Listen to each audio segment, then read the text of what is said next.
Madam C.J. Walker was an entrepreneur ahead of her time and the first self-made female millionaire.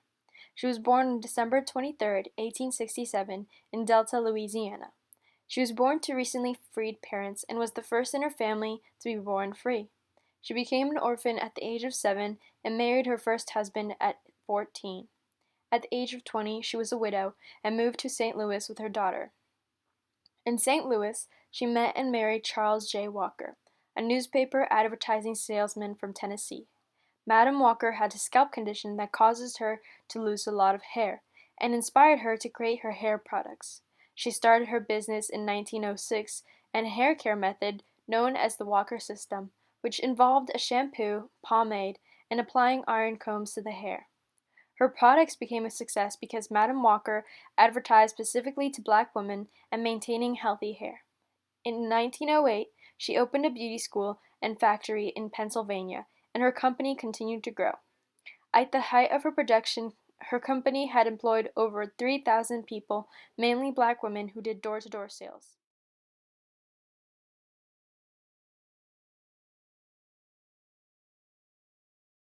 As one of our sister schools in Arlington, we know that they have um, endured several tragedies. One is the passing of a student, and they had a lockdown just recently where there was an incident where there was a weapon involved and brought on the premises.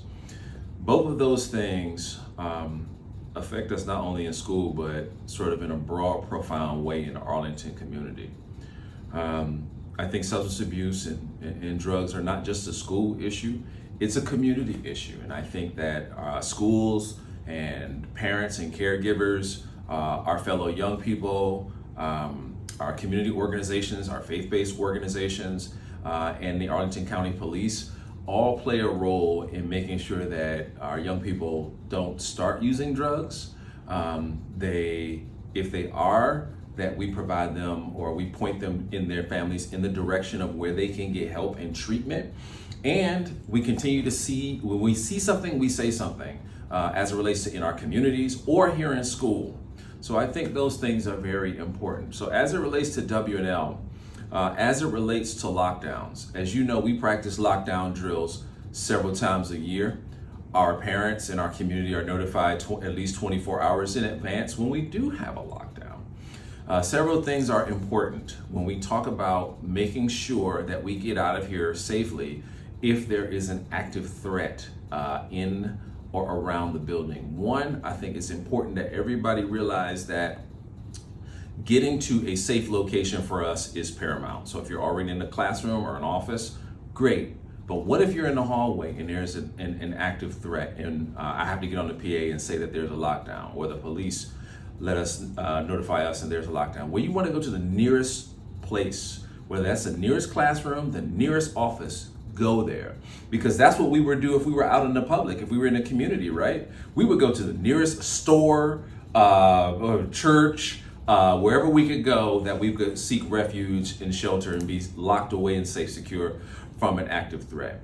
If you're outside, that means you want to go away from the building that is currently subject to an active threat. So if you're outside, you want to seek shelter. You want to seek shelter maybe at a park that's where you're out of sight, at a home, a fire station, any one of those places. If you're outside and there should happen to be an active threat at Washington Liberty, you don't want to come toward the active threat. You want to go away from the active threat. We work in conjunction with APS Safety and Security and the police when there is an active threat. So there may be opportunities to just say that it is a shelter in place versus a lockdown. A shelter in place means that nobody can come or go to Washington Liberty. You can move about the building, which is different from a lockdown. But for the police, it is about neutralizing an active threat.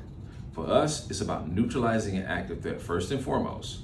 Then we work on communication. What's happening, who needs to be involved, where we need to pick up students, all of those things. But first and foremost, it's about neutralizing the active threat and making sure that we're safe from whoever is trying to do us harm.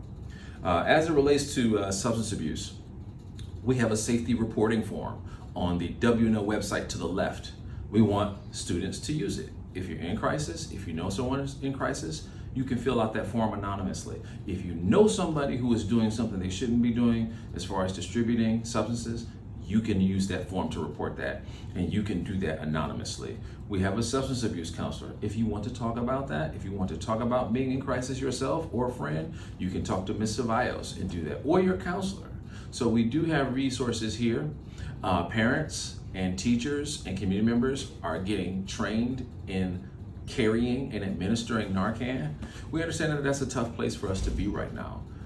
To have to do something like that, but it's important. The more lives we save, the more we talk openly and honestly about substance prevention or treatment, the better we get at being able to save young people's lives. Which brings me to some of the enhanced safety measures here at WNL. I want students to realize one thing: this is not to punish anybody, but the less students, the less individuals we have in the hallway, the better we can then concentrate on some of the other safety things that we have to do both in school and around the perimeter. Generals, remember, we have 2 buildings. We're the only high school that has 2 buildings. That's a lot of ground to cover. And so it's important that people are where they should be, when they're supposed to be there. So there will be hall sweeps. And that means you need to be in that classroom if you have a pass. That's fine. But if you don't have a pass, we're going to ask you some questions about why you are where you are. Flex period students, we have made you lanyards with flex period passes. If you don't have yours, come to 1019. We will make you a new one. It's not a problem. We want our flex period students to carry their lanyards to make sure everybody knows that they have a flex period. During generals period, one big change is from 11 to 11:24. There will be no movement, not even the restroom. There are exceptions. And I want you to check Canvas and check Naviance. We're going to be handing out flyers too, because if there's a medical situation, if a student has a 504 or a flash pass or an IEP, those are exceptions. And we will honor those exceptions. So I want people to realize these safety measures do have exceptions. Cell phones. There should be no cell phone use inside that classroom during instructional time. Now, sometimes teachers may have a conversation with students about listening to music, and that's something that that's a nuanced common sense approach to sort of no cell phones. If you and the teacher and the students in that classroom sort of come to an agreement that day, this is what we're doing, I'm okay with that. Otherwise, I'm gonna expect students to have their phones in their pockets during instructional time. Again, these safety changes aren't to harm anyone, but again, the more resources that we can move away from just following students who may be roaming the halls and put those into other places that would serve us better, the safer we are here at Washington Liberty High